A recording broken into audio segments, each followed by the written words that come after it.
السلام عليكم ورحمة الله وبركاته. ازيكم حبايبنا؟ عاملين ايه؟ يا رب تكونوا بخير وتكونوا بأتم صحة وأحسن حال. اذكروا الله لا إله إلا الله، وصلوا على حبيبنا وشفيعنا سيدنا محمد عليه أفضل الصلاة والسلام. أحبكم في الله، بشكركم من قلبي على كل الكومنتات الحلوة اللي فرحتوني بيها في الفيديو اللي عدى. ربنا يسعد قلوبكم جميعا، أمين يا رب العالمين، ويجعل الفرح والسعد قدامكم كده وتحت رجلكم، أمين يا رب العالمين. ويرزق البنات الحلوة اللي معايا في القناة بالزوج الصالح، ويشفي مرضانا ومرضى المسلمين. كل نفس في حاجة كده ربنا يحققها له ويديها له، امين يا رب العالمين. ويرزقني ويرزقكم الستر والصحة وراحة البال.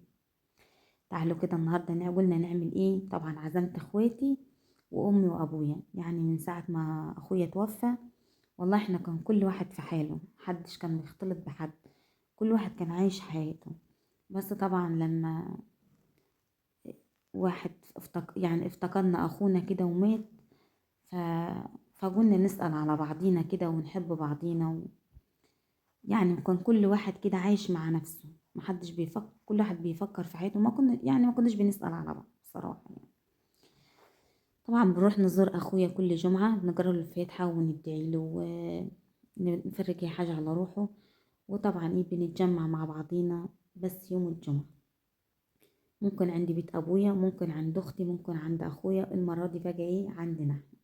قلت بقى اعمل لهم لقمه كده ونتغدى سوا. ربنا يا رب يحفظ لكم حبايبكم، يحفظ لكم اولادكم واخواتكم، كل حبايبكم يا رب، كل عزيز عليكم، وما تشوفوش حاجه وحشه في حد ابدا يا رب، امين يا رب العالمين. واجعلها لنا اخر الاحزان، امين يا رب العالمين.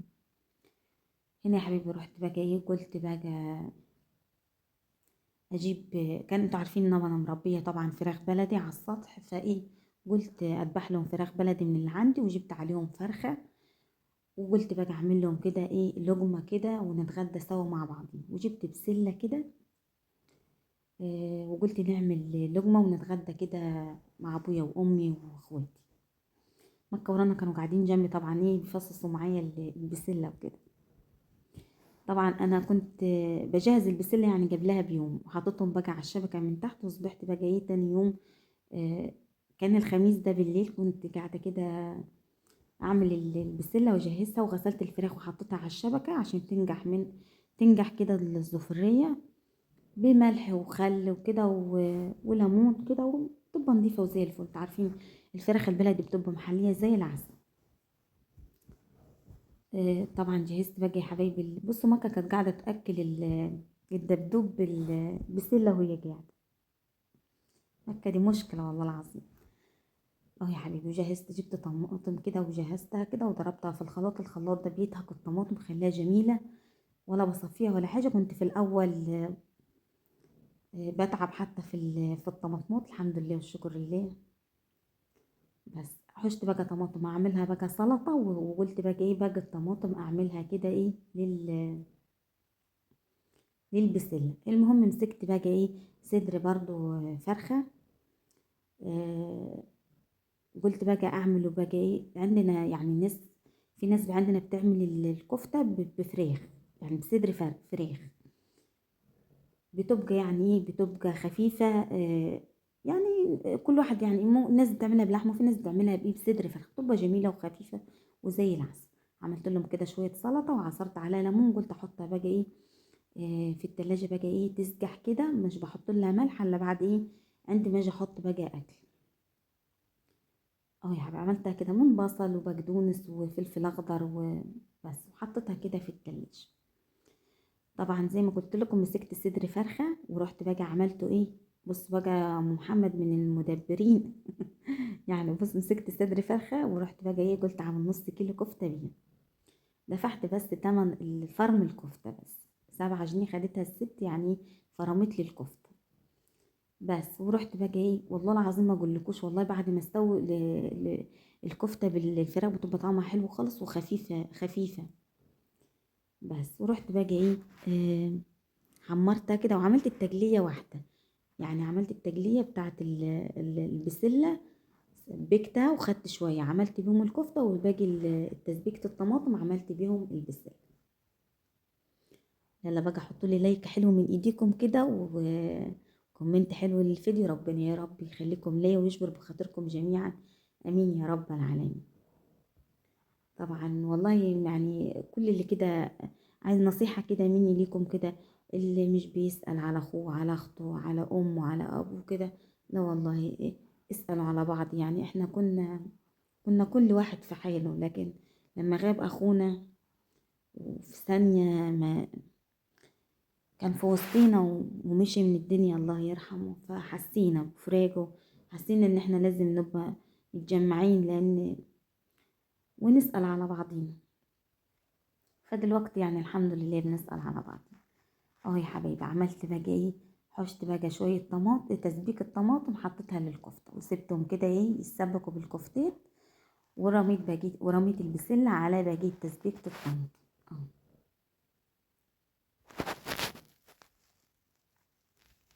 طبعا بداية الفيديو كان ولاد اخويا بيلعبوا يعني في البيت هم وولادي، وكان ولاد اخويا ولاد اختي يعني بس. واتجمعنا كده وعملت لهم لقمة كده وقلنا ايه نتغدى مع بعض. طبعا هو كان يوم الجمعة انا ما روحتش يعني بصراحة، زرت اخويا عملت الاكل، هم زاروا وجم عدوا عليا يعني عقبال ما عملت الاكل. حمرت بقى الفراخ يا حبايبي، طبعا فراخ بلدي والله ما اقولهوش كانت زي العسل.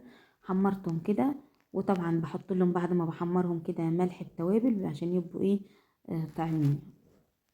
طبعا كنت مقسمة الفرخة يعني، الفراخ اللي انتوا عارفينها كده قطعتها كده 4 حتات، لان الفراخ البلد مش بتبقى قوي يعني في الاكل. اه يا حبيبي، ايه رايكم في الاكله الحلوه دي؟ بصوا، حطيت كده من السلطه، آه، جبت الاطباق كلها اللي كانت في المطبقيه وغرفت كده. كانوا طبعا جم بره اخواتي وقلت اغرب بقى ايه، حطيت عبيت السلطه كلها في اطباق صغيره، وغرفت بقى رز في الاطباق الملامين الحلوه دي. بصوا، بستعملهم كده وبناكل فيهم كده ما يكون ضيوف او اي حد عندنا، بطلع الاطباق الملامين الحلوه دي واحنا طبعا ايه بناكل فيهم. أهو.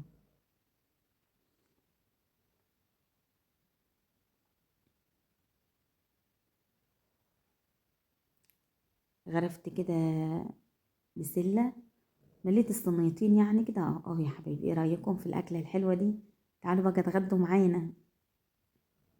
أهو. بس والكفتات والله ما اقولكوش كانوا زي العسل، عملتهم كده بفراخ وكانوا جمال والله العظيم وخفاف كده على المعده.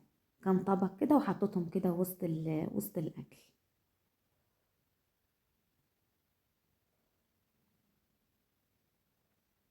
ده كان شكل الاكل يا حبايبي بعد ما غرفته وجبت لكم الفراخ اهي.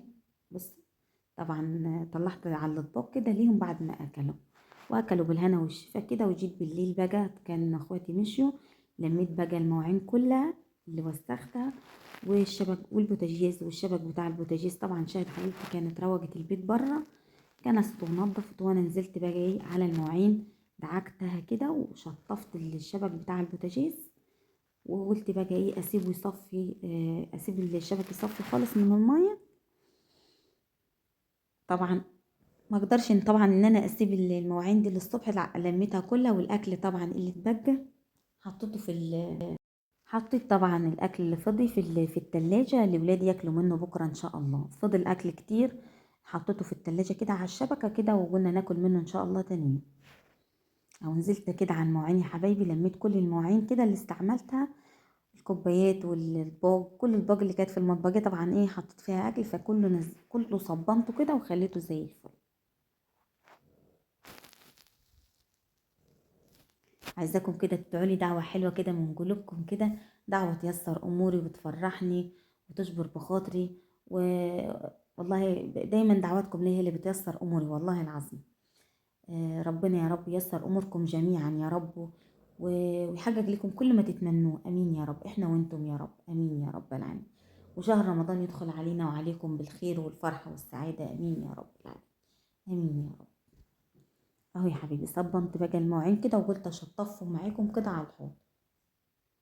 من ساعة ما طبعا الموتور ما ركب الحمد لله والشكر لله يا رب، المية بقت عندي موجودة ليل ونهار، ويكفي حتى السخان والله العظيم شغال كده وبناخد منه مية سخنة.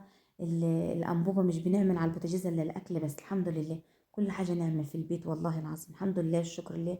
طبعا محدش بيحس بالحاجة دي إلا اللي كان محروم منها، فالحمد لله يعني انا بشكر ربنا ان انا يعني الحمد لله في حاجات كتيرة في البيت. انا بص ان دخلت والله العظيم حتى اتوضيت للصلاة. ان دخلت يعني بص ان حد جه قال لي من جيراني على جردل المية سخنة ولا حاجة. بص ما يعني بص ببقى انا فرحانة ومش بحوش عن اي حد حاجة من جيراني، ربنا اللي يعني بصوا في والله العظيم زي ما بقول لكم احنا عندنا هنا الجيران اللي بيعوز حاجة من جارته بيروح يجيبها منها. اي حد بيعوز حاجة كده بياخدها منه.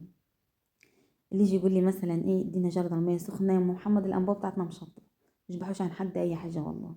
اقول زي ما ربنا ييسر امور ربنا ييسر امور، ييسر امورها برضه. وانا لما تفك زنقة بين ادم كده ربنا يفك زنقتك. الحمد لله الحمد لله الشكر لله كل حاجة والله يعني نعمة في البيت الحمد لله. اهو يا حبايبي شطفت معاكم كده المواعين كده، وقلت بقى ايه المواعين كانت كتيرة بصراحة يعني، بس ايه نزلت عليهم صبنتهم وخليتهم زي الفل. وقلت بقى ايه